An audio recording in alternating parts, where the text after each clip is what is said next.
तो भक्ति योग में क्या करना होगा? तो भगवान कहते हैं कि माता एक गुरु से जाकर ज्ञान ले लो, भगवान का नाम जपो, भगवान की लीला का ध्यान करो, भगवान की सेवा करो, भगवान के प्रति अपनी श्रद्धा कर लो। धीरे धीरे सरलतम आपको मुक्ति मिल जाएगी। यह भक्ति योग सबसे सरल, सबसे आनंददायी और सबसे सुखमय है। कहीं भगवान की कथा हो रही है, सुनकर ज्ञानार्जन करो, अपने जीवन में उतारो। कथा को सुनने का उतना फल नहीं है जितना कि अपने जीवन में उतारने का। भगवान राम ने क्या किया है, अगर इसकी जीवनचर्या देख लिया जाए रामचरितमानस की, तो शायद हमारा जीवन धन्य हो सकता है। और इस जीवन में सबसे अधिक महत्व अगर किसी का है तो आचरण का है। अब आप पूछोगे कि कैसे? एक बार भगवान राम और सीता साथ बैठे थे, तब तक सीता जी ने विनोद किया कि हे लक्ष्मण, चला यह बताओ कि चरण मेरे सुंदर हैं या तुम्हारे भैया राम के? तो लक्ष्मण ने कहा कि माता, चरण तो आपके सुंदर हैं, आपसे अधिक सुंदर भैया राम के चरण हैं, लेकिन मैं इन चरणों को उतना नहीं महत्व देता हूँ। अगर इन चरणों का महत्व है तो आप सबके आचरणों से है। आपके आचरण सुंदर हैं जिनके कारण यह चरण पूजनीय हैं। तो वास्तव में जीवन में सबसे अगर किसी का महत्व है तो आचरण का है। अब वह नर हो अथवा नारी, अगर आचरण सुंदर है तो जीवन धन्य हो जाता है। कैसे? कि दंपति धर्म आचरण नीका, दंपति धर्म आचरण नीका, आचरण काल प्रकृति में करती का, आचरण काल प्रकृति में नीका, दंपति धर्म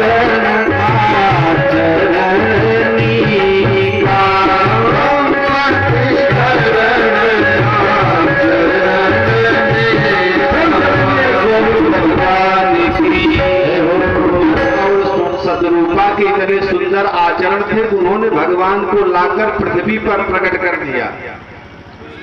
अगर पति पत्नी का आचरण सुंदर हो तो यह जीवन सुंदर और सुखमय हो जाता है। लेकिन कपिल भगवान ने कहा कि माता, एक बात समझ लेना, जीव अपने कर्म के कारण ही अच्छे बुरे स्थान को प्राप्त कर लेता है। तो माता देवहूति ने पूछा कि वह कैसे?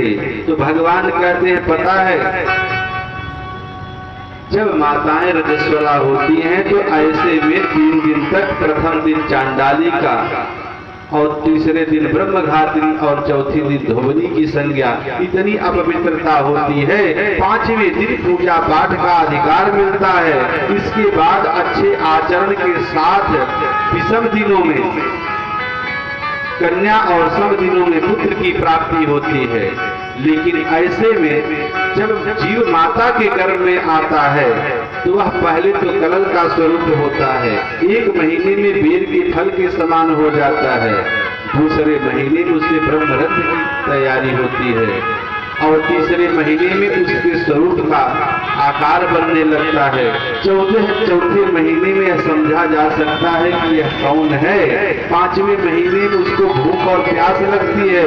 6वें महीने में वह चलने फिरने की क्षमता कर लेता है, अनुभव किया जाता है कि किधर है। 7वें महीने में गर्भ में जीव को अपने पूर्व के किए हुए कई जन्मों का ज्ञान हो जाता है।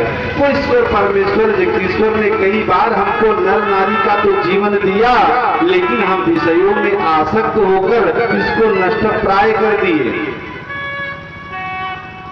तो पता है, अब भोजन पर, आहार पर, नियम पर, संयम पर जिस प्रकार से जीवन होगा उसी प्रकार से जीव की प्राप्ति होती है। अगर घर में कलह मचा हुआ है तो उसका प्रभाव उस बच्चे पर जाएगा।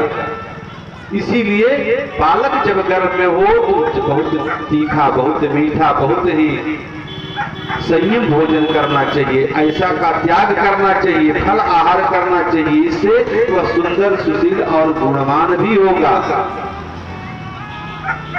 वह जीव संसार में तो आता है, लेकिन अपने कर्म के अनुसार किसी अच्छे माता पिता के घर जाता है, जहाँ शांति की अनुभव होती है, धन वैभव का समावेश होता है, उसे अच्छा संस्कार मिलता है, अपने बुद्धि विचार के द्वारा वह ज्ञानार्जन करके कुछ बनता है और पढ़ लिख कर सुखी हो जाता है। और जब भगवान की कृपा नहीं है तो ऐसे दीनहीन अकिंचन असमर्थ परिवार में जन्म पा लेता है कि जीवन भर परिश्रम करे लेकिन उसका कल्याण होने वाला नहीं है। इसीलिए कहा गया है कि पहले तो माता पिता के अंदर संस्कार हों, जिनके द्वारा यह ज्ञानार्जन होगा कि हमारा परिवार कैसे होगा। तो प्रेम से बोलिए कपिल भगवान की जय हो। अपने माता को ज्ञान देकर वैराग्य ले लिया, कपिल भगवान चले गए गंगा सागर, वहीं आसन लगाकर अपने आप को ध्यानस्थ कर लिया। और माता देवहूति को जब ज्ञानार्जन होता है तो ध्यान योग करके, ज्ञान योग करके, भक्ति योग करके वह अपने आप को धन्य कर लेती हैं। इस प्रकार से अगर पुत्र परिवार अच्छा मिल जाए तो अपना भी कल्याण ही है। लेकिन सुखदेव जी कहते हैं कि परीक्षित, माता का कल्याण कपिल भगवान ने किया है, लेकिन भगवान के जितने भी अवतार हैं सब बड़े ही सुंदर हैं। कि को सत्कर्म राजर्नाभेरन्वाचरेत पुमान् अपत्यतामगाध्यस्य हरिशुद्धेन कर्मणा। वही परमपिता परमेश्वर जगदीश्वर पता है मेरु देवी के उदर से ऋषभ देव के रूप में पैदा होते हैं। तो संसार में कल्याण करने के लिए अजनाभ खंड के राजा जो थे महाराज नाभि, उनके राज्य में जब भगवान ऋषभ देव के रूप में आए तो उनकी जब छाती बढ़ी तो इंद्र विद्रोह करने लगते हैं।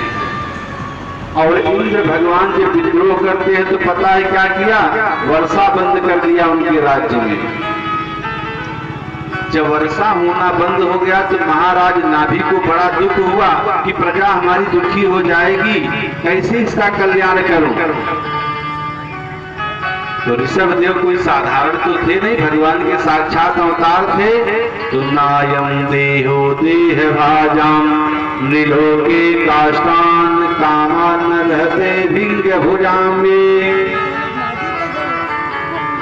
ये जो शरीर व्यक्ति पाता है सबको अपना अपना शरीर प्रिय है।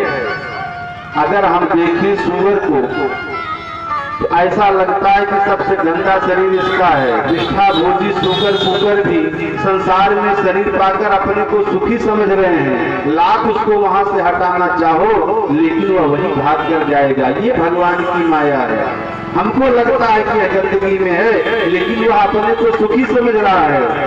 तो हर व्यक्ति अपने को आनंद का अनुभव कर रहा है, ये भगवान की माया है। और जो भगवान की माया से हटकर ज्ञानार्जन करता है वह धीरे धीरे मार्ग पाता है। लेकिन बात विषयांतर न हो, जब इंद्र देवता ने वर्षा बंद कर दिया तो अपनी योग साधना से ऋषभ देव ने वर्षा कर दिया। अजनाभ खंड सब सुखी हो गया। यह जब देखा महाराज नाभि ने तो आश्चर्य माना कि कोई साधारण ऐसा नहीं कर सकता। उन्होंने अपनी राजगद्दी को पुत्र के रूप में ऋषभ देव को समर्पित कर दिया और कहा कि बेटा अब मैं जाऊंगा अपने मन की कल्याण के लिए तपस्या में। ये भावना उनकी बनती है, अपने कल्याण के लिए चलते हैं। कैसे कि मन के मते न चलिए, मन के मते अनेक, जो मन को बस में करे वो साधु कोई। अगर किसी ने मन को अपने बस में कर लिया तो वही साधु है, वही सन्यासी है, उसी का कल्याण है। तो नाभि महाराज ने अपने मन को जीता और अपने राज्य के सुखों का त्याग करके आज वह रास्ता लिया जहां उनका कल्याण है। और ऋषभ देव को राजगद्दी समर्पित कर दिया और स्वयं चले जाते हैं कहां, तपस्या करने के लिए।